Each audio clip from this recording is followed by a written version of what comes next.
Hey guys, it's Dr. Kim Sage. Welcome to my YouTube channel. This channel is all about mental health and relationships and attachment and trauma, and hopefully just some tools and concepts to help you truly live your most healed and best life. This video today has been a long requested one. It is really about why do borderlines and narcissists tend to find each other like magnets in relationships? Many of you have shared over the comments of the many videos I've made about this idea that, you found that maybe one parent had borderline and perhaps the other had a narcissistic, quality or traits or the full-on disorder.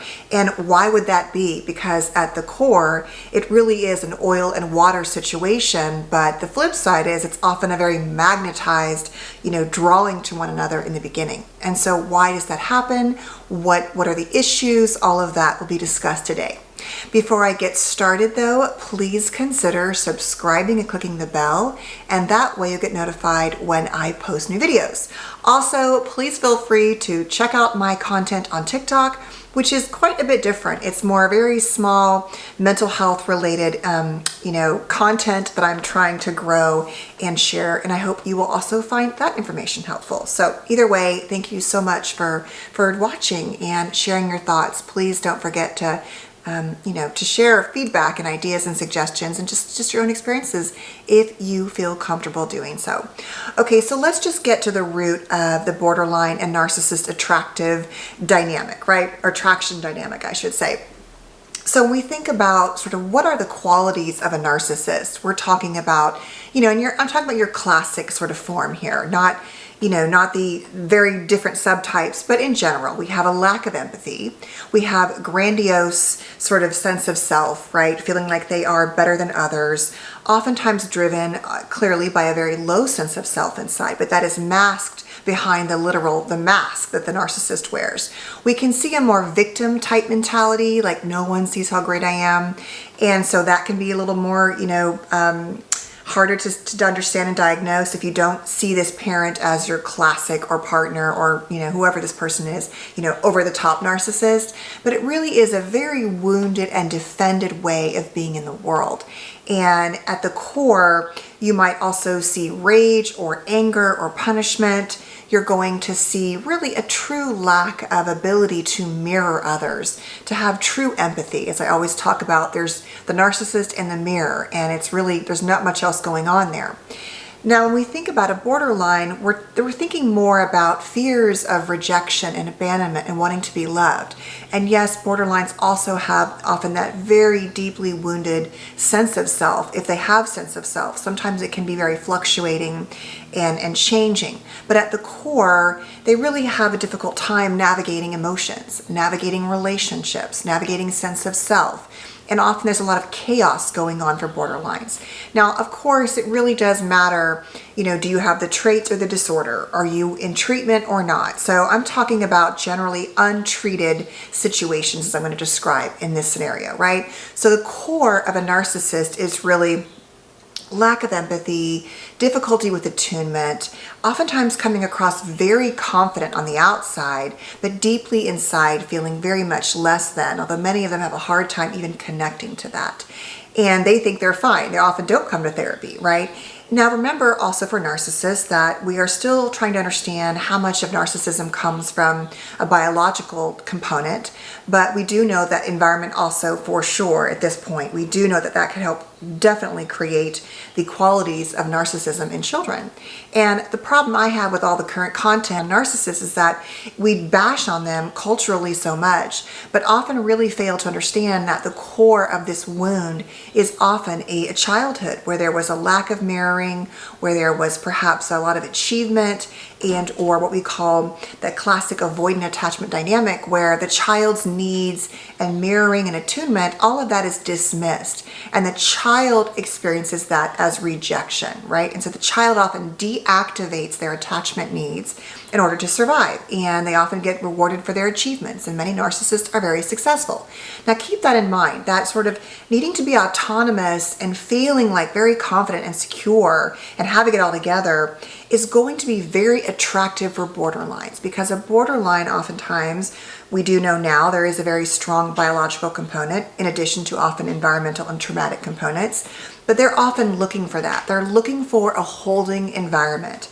Oftentimes the classic borderline childhood has a flavor of disorganized attachment, where the source of safety, the attachment figure, was also the source of fear, right? So if your primary parent is supposed to take care of you, but they also create chaos, or they rage at you, or they're unpredictable, that is such a dilemma for a child. And so we often see this chaotic type of engagement for kids, and or at a minimum very anxious at times, because you're overly involved in the parents' emotions and relationships. With both NPD and BPD, we have often very poor boundaries being set by parents. Where does the child begin and end? Where do the parents begin and end? And so a borderline, with their affective, emotional instability, relational instability, fragile sense of self, really wanting to be loved and often feeling rejected and terrified of abandonment, initially that confident holding environment of a narcissist is going to seem very attractive. It's going to feel like almost fatherly, in that I'm finally going to get, let's say, a female borderline and a male narcissist. Let's just take the typical situation, although they can both obviously be either one. And I do think we're missing this diagnosis of BPD in men, but that's a different video. Anyway, so we do know that more narcissists get diagnosed as men and more borderlines as women, although I'm talking about the criteria and the presentations I think are different. For this example, let's do your classic, female BPD and male NPD, right?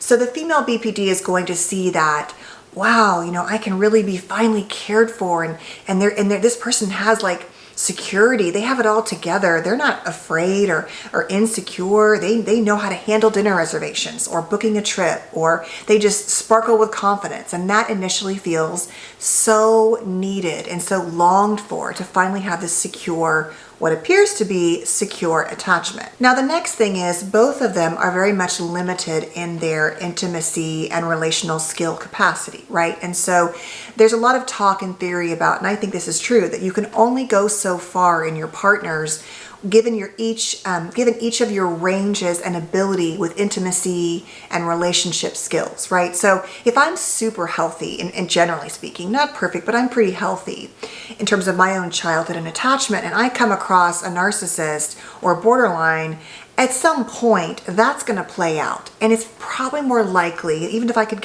I got sucked in temporarily, I'm going to start to find that either too above or below my capacity for tolerance and not healthy for me. But if I come from, even if I'm generally healthy, my own wounded childhood, let's say my mom was NPD or BPD, I'm going to see a narcissist or borderline in some ways as something I always understood. I kind of get that dynamic, and or, like we all are often doing, seeking to heal the childhood wounds, right? And so if our skills are too far above or below each other, not going to work. But for NPD and BPD, there's often, not only limited insight, that is the hallmark of all personality disorders. If we can't really see our own behavior in something, we can't really change. And that's what is so important, let's say, for therapy. I have to be able to say, yeah, I didn't really like the way I handled that, or that didn't feel good. I need to like reframe how I approach my partner, my kids, my spouse, whatever it is. So for NPD and BPD in their pure forms, they're both going to lack that awareness, and they're both going to lack relational, interpersonal, and a lot of intimacy skills and abilities. Now, initially for both of them, sex can feel like intimacy, right? It can feel like, for narcissists, they're not so great at empathy and engagement, and oftentimes they need sex to feel valued. And so that's a safer place for them to express and also feel validated, because that's what they're looking for, is validation. Borderlines are often very intensely emotional, and because of that magnetism of the childhood getting acted out and feels so electric, oh, I'm finally getting my needs met, it can make sex very dynamic and very sparkly in the beginning. And that can begin to act initially as a glue for this kind of couple. And so you have all this stuff getting filled emotionally. You have this intense way of expressing. It feels like intimacy, although it often is more just sex focused. You're not getting a lot of, being seen, and how do you feel, and does this work for you? It's often very electric, but not deep. It's often more shallow in that regard, right? And so that's going on. That initial glue, that initial, oh, I found my match, because for the narcissist, oh, they're being so adored and so loved and so validated by the borderline. And for the borderline, the narcissist feels so secure, so powerful, so much of a holder in terms of, I've got this, I've got you. And that finally feels really good initially. So then what happens next is this need to woo and be admired and all of that. Eventually it wears off, especially for the narcissist. And so they kind of get their needs met and it's like, okay, check the box, what's next? So what do? Oftentimes, because they are more avoidant, they begin to withdraw, as anybody who struggles with avoidant dynamics will do.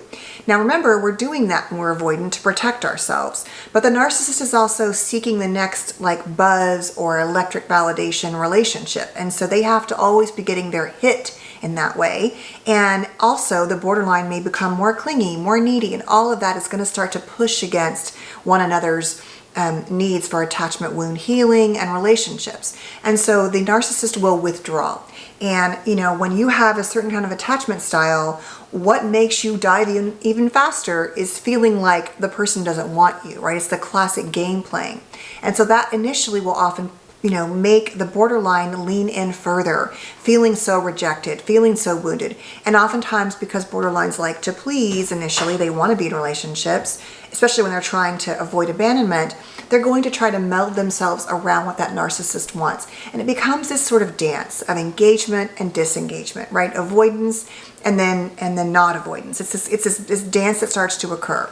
And so both of them begin to feel that they're not getting their needs met and they're getting wounded. Now, as that starts to escalate, often we can see anger or difficulty navigating emotions. Narcissists can be very conditional in general, and so they can get pretty, unkind pretty quickly, pretty arrogant, pretty haughty, pretty like, you're not giving me what I want, and very blunt about it, which is going to be very triggering for anybody, but especially for somebody who has a more difficult time with feeling sensitive, with being sensitive. I mean, it would hurt anybody, frankly, regardless of borderline or not.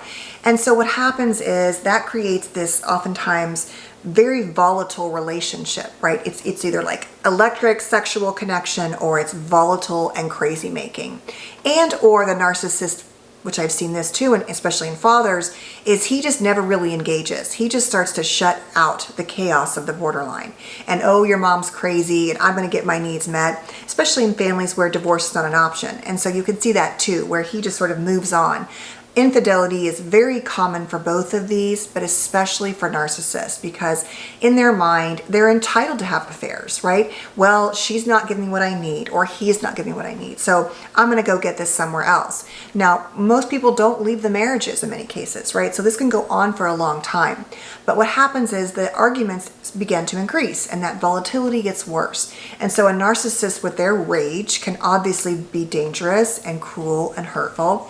And borderlines often really struggle with navigating and managing as part of the criteria, at least a possibility, though not in all cases, but it is very common to see borderline rage. And so you have this abusive rage on both sides going on, and it begins to escalate, and it can be actually very unsafe in these relationships. So we have this thing going on where the narcissist is really good at taking, the borderline is really good at giving, and this goes back and forth until eventually the narcissist's inability to provide for the borderline what they need will eventually trigger the borderline to leave the relationship, because there's never going to be, any sense of being seen, of truly being attuned to, and that fear of being left and abandoned is going to be at an all-time high as the narcissist becomes more and more avoidant and has less tolerance for frustration of the relationship, becomes more critical and more self-absorbed, and that becomes more clear. So at the core of all of this, what we really have is two people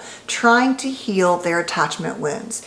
And because of their own difficulties in attachment wounding, initially these relationships can seem very compelling and very potentially healing, right? If you've been longing your whole life to be validated and admired and seen, or that's how you sort of go through life and you don't feel like you even exist unless you're validated, and you come across this very dynamic and engaging borderline who is emotional and making you feel so special, and vice versa, the borderline is feeling that finally I found my true match, someone that I can lean into, I can relax, they're going to hold me and make it all okay.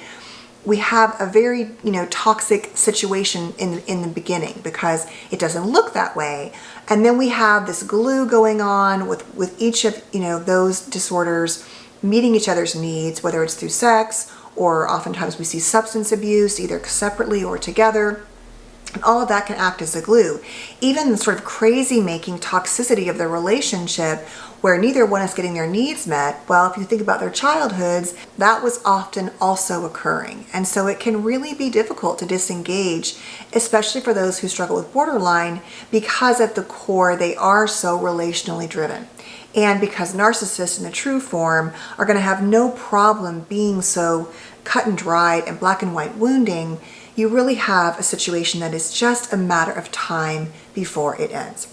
So if you are the child of parents who had these disorders, and let's say you're going, yeah, I'm watching this, and yeah, I think one parent was BPD and one was NPD, I would truly encourage you in any form possible to get some form of therapy, to do, reading and resourcing about these issues, because you're really dealing with two parents who struggle to mirror you in any significant way. And it's one thing when one parent has this disorder, it's frankly catastrophic enough in many cases because of the types of wounding that can occur. But you've got on one end potentially an avoidant parent who never saw you, was very conditional, who didn't really have empathy. It was always about you being an extension of them, and when you were successful, you were great, and when you weren't, you were worthless, basically. And then you have another parent who was so emotionally intense and demanding of you that they always needed you to be, their co-parent or their best friend or their partner, or you just never knew what you were going to get with them, and so you're afraid to engage emotionally. Frankly, I think with parents like this, you're kind of more likely to even have your own avoidance sometimes because relationships were so deeply consuming, right? They weren't safe. It's just easier to never really let that many people inside. And or maybe it comes out for you in your own borderline-ish type behavior or traits where you never really trust anyone, you often feel chaotic inside, you kind of swing from avoidant to anxious because you're always trying to read the environment, and you don't want to be consumed by a parent like in borderline, but you also want to be seen. And all of that often plays out, as I talk about in all my videos, right? On this core of I am unworthy, I am unlovable, I am bad, there's something wrong with me.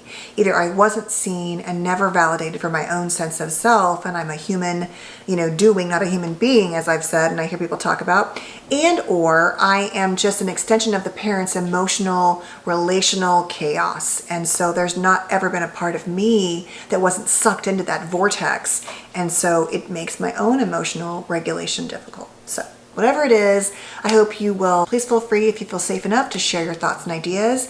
Thank you so much for watching. Please feel free to subscribe and join my channel or check me out on TikTok.